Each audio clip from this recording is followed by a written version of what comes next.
Hello, and welcome to this special edition of Technical Tuesdays, the series where I speak to you about technical issues on Tuesdays.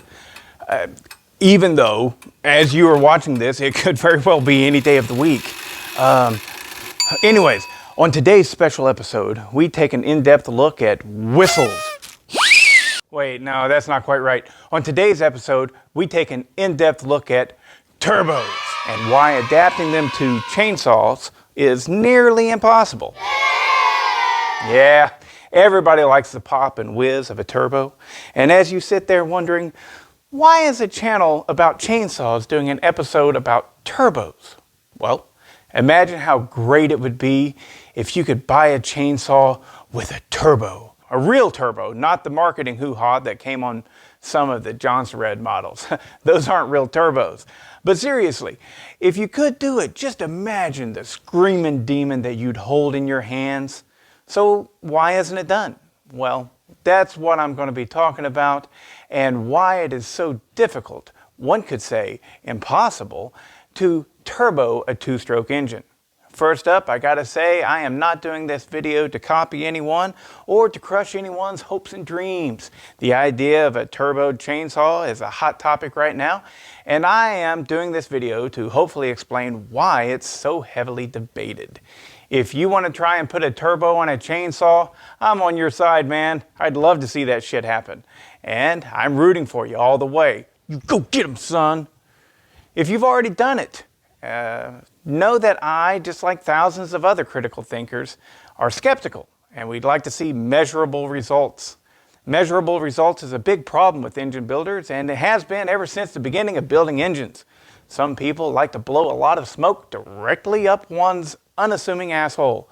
So, I promise that in this video, I will not be blowing smoke up anyone's assholes. Now, let's take a look at the obstacles standing in the way of slapping a turbo on your chainsaw. Okay, here we go. Let's get down to the brass tacks. Why this shit is so difficult to do, and some people say absolutely impossible. I don't like the word impossible. You throw enough time, effort, and money at something, you can do just about anything. Anything, okay? But there are certain problems that exist in your standard chainsaw that make turboing it. A lot of people have a good argument in saying impossible. I don't want to say that, but it's definitely not probable. And even if you do it and you get some sort of result, I bet you the net gains aren't there. So anyways, you would have been better off just porting it or buying a slightly larger chainsaw, because the amount of weight that you got sticking out on that turbo thing, it is my humble opinion that it is absolutely a fool's errand. However, after having said that, I love you guys that try it. Seriously, I am on your team. If you can make it work, great. This is not about me saying you can't do it. This is not about that. This is about me saying these are the obstacles that one has to overcome. First, let's take a look at this. How a turbo works, right? Well, a turbo, let me write a note here, because I don't want to forget to talk about the snowmobiles.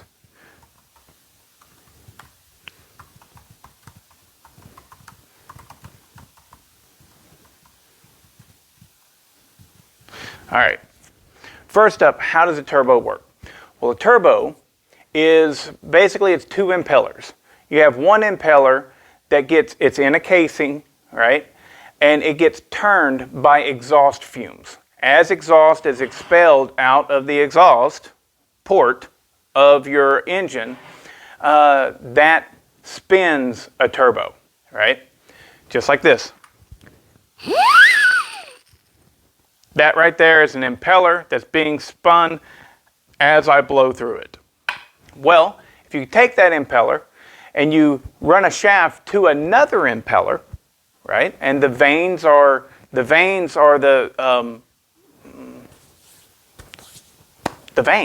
impeller, the blades of a fan, right? those are turning in a different direction, or maybe they're not turning in a different direction. It's not important, but the inlet is set up so it's pulling fresh air. It's pulling fresh air, and then that fresh air is shoved into your engine. That's the way a turbo works. Okay, number 2, here we go. Why it works on 4 strokes with all the pressure on the top of the piston. That is why, right?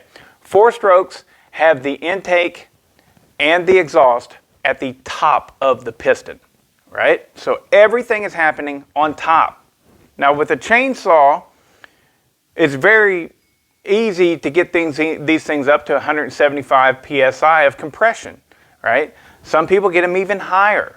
Heck, the old Mac 610s, the big blocky ones, I think they were coming from the factory with like 210 pounds of compression, right? And you go, well, that's a 2-stroke. It's capable of high compression. You're right, it is. Not on the bottom end. And for that matter, neither is a 4-stroke. A 4-stroke is not set up to handle a bunch of pressure at the bottom end either. They can do it better than a 2-stroke usually, but it's still, they're not set up for that. There are rubber seals around your crankshaft. They're rubber, and they'll just get blown out of whack. These things, whenever you do a compression check on them, you're supposed to be pumping up the pressure up to like, I think it's 7 psi. But that's on a static machine that's not moving. When this thing's actually turning, would it be able to literally hold in 7 psi? My guess is you would actually blow out the crank seals. Right? On the oiler side, the clutch side, usually that one has something to hold it in place. But on the flywheel side, that thing can move out enough to where you're going to lose your seal. All right? So, but anyways, we're getting ahead of ourselves. The turbo shoves air and fuel mixture into the top of a 4-strokes cylinder, not at the bottom. Well, the problem with that is the 2 strokes, it would be pushing it into the bottom. Now that brings, well, let me make sure I'm on track here.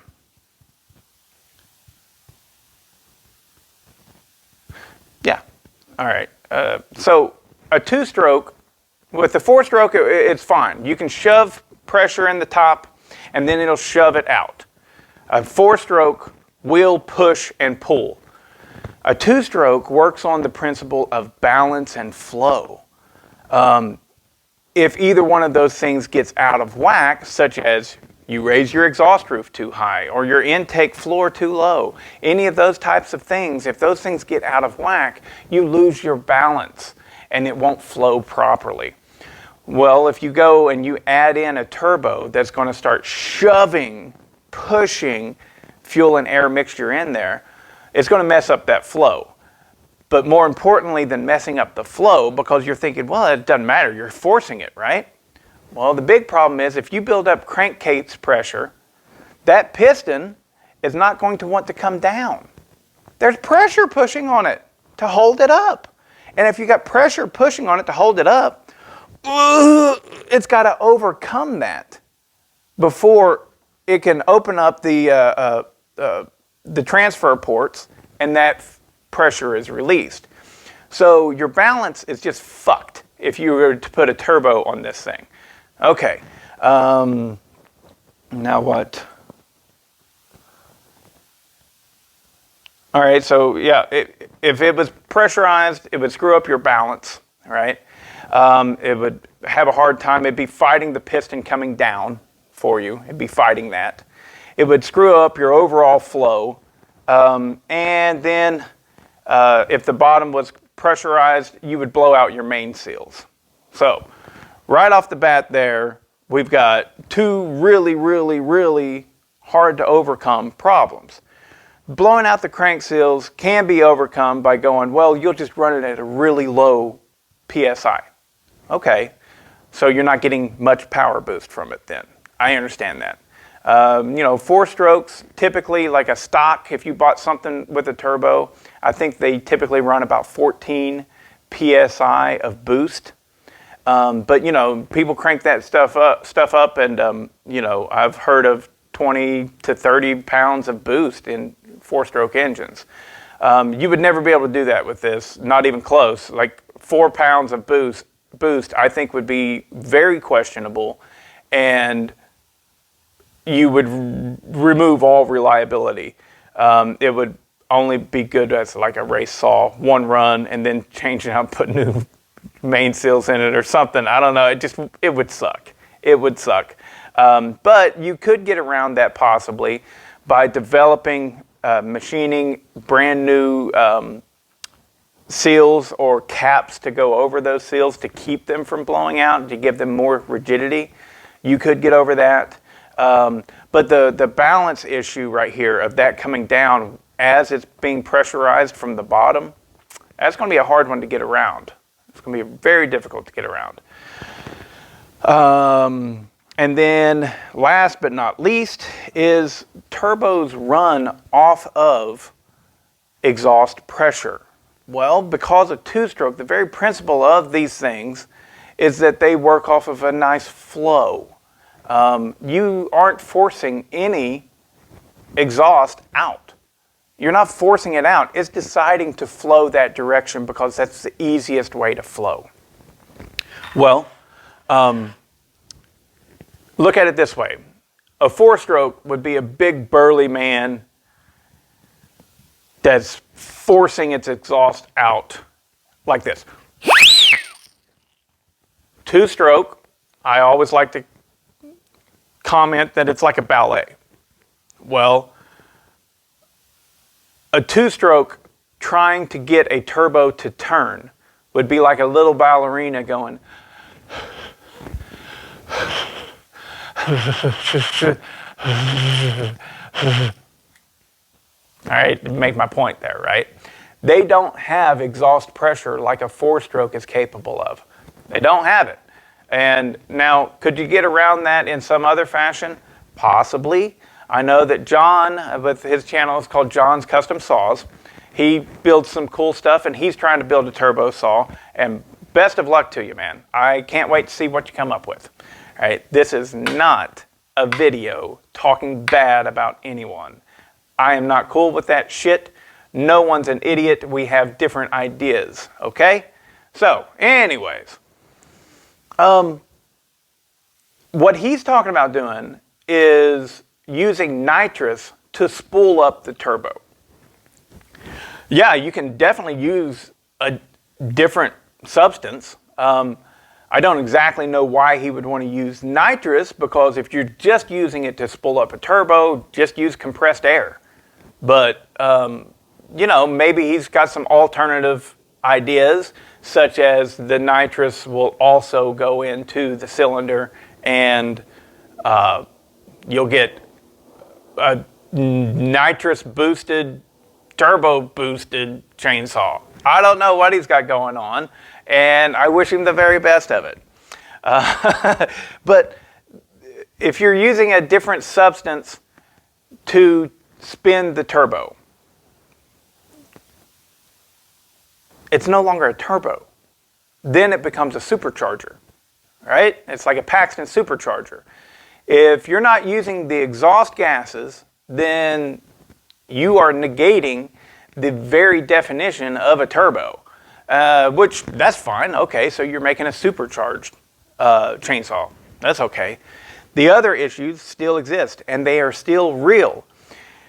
It's very difficult, possibly impossible, to create a setup that would really, truly contain boost on the bottom end of a chainsaw. Why? Because they were never designed to be that way. This is going to bring me to the snowmobiles. It's coming. And the other big problem is once you do have it pressurized, the pressure is going to fight your piston going down. So you may be able to slap something together and get it to run. I'm not going to argue that. You know, I have seen a video of someone, I don't know who it was, or I would totally give you credit, who put a small turbo on a chainsaw, got it all routed and plumbed and everything, and it's running, sitting there idling. That's all I've ever seen it do. and it's creating like 2 pounds of boost. Show me the saw before the turbo cutting a 14-inch cant of red oak, and show me that exact same saw, that exact same bar and chain with the turbo set up, and put it in the wood. And let me see that you've actually got turbo boost. I definitely am very skeptical of it. Is it possible? Maybe. I'm not going to say it's not. But I definitely will say that, in my opinion, it is not something worth putting effort on. Because you go into it knowing you'll fail. Or, at best case scenario, get minuscule results. But, you know, hey, go for it. You be that person. Because you know what? Without people like you, we never figure out how to get to the fucking moon. And that is serious. It takes people stepping outside of the known limitations. It takes people that are either foolish enough or smart enough to say, I can do it where everyone else has failed. Great. Go for it. I want to see it happen.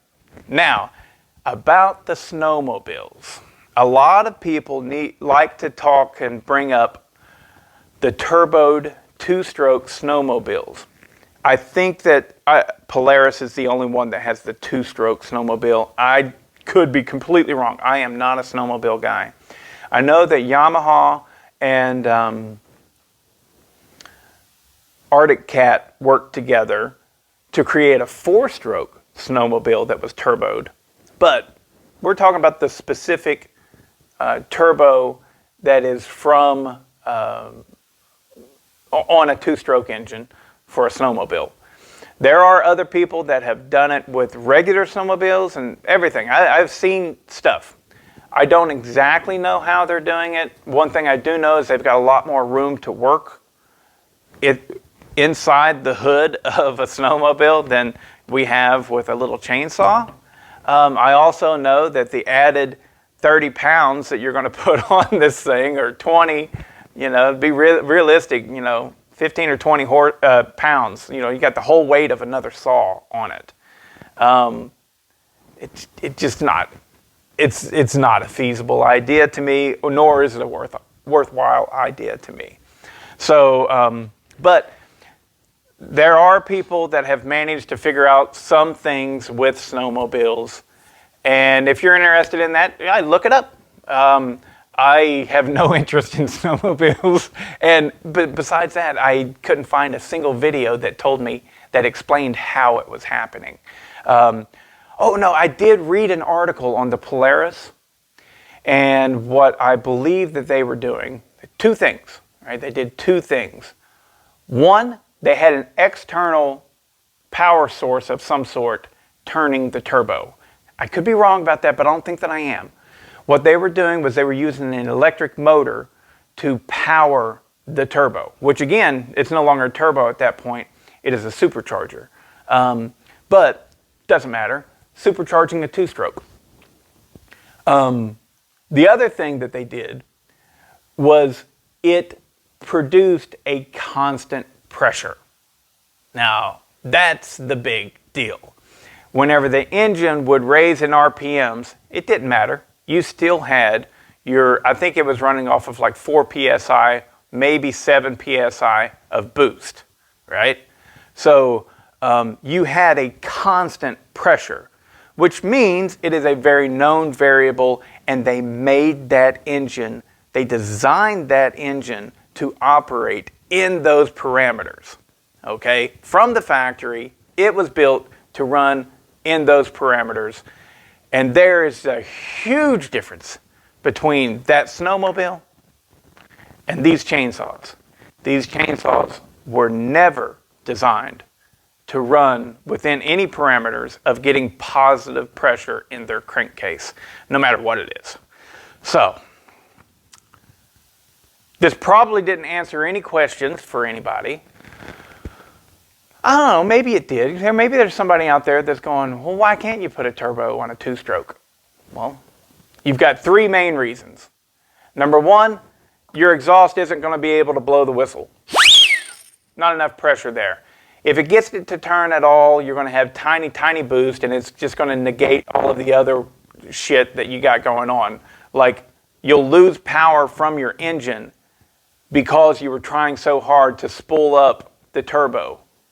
So, you know, if you've got a 5 horsepower chainsaw and it takes 1 horsepower to spin a turbo to give you back another horsepower, then where's the point, right? It would need to give you back 3, 4 horsepower. But anyways, so your exhaust isn't strong enough. That's problem number one. Problem number two, all of the pressure is going into the bottom side of your engine, which means it will fight the piston while it is trying to come down. The piston's trying to come down, you're pushing up. And now, yeah, the piston will be able to overcome that, but you are losing that power that you're trying so desperately to create. It's not the smartest thing. And the other thing is, whenever you do create pressure down here, if you're creating any kind of meaningful pressure that's actually going to give you power, you're going to blow out your mainsails. So those are the 3 problems that I can think of whenever it comes to turboing a chainsaw. Shoot, I never even talked about the carburetor. Whenever you turbo something, your carburetor has to be able to withstand that pressure. These aren't built for that shit. So there's a 4th problem that is, you know, and all of these problems, yeah, with enough time, effort, and money, you could probably overcome them. However, would it be worth it? And it definitely wouldn't be reliable. But, you know, I say somebody needs to start from scratch and do it all. No, they don't. To me, sorry, it's a silly idea. But I'd love to see somebody successfully do it and prove that they have successfully done it. That'd be awesome. If you're using nitrous in there, you can't say that this worked, you know? You got nitrous, you know?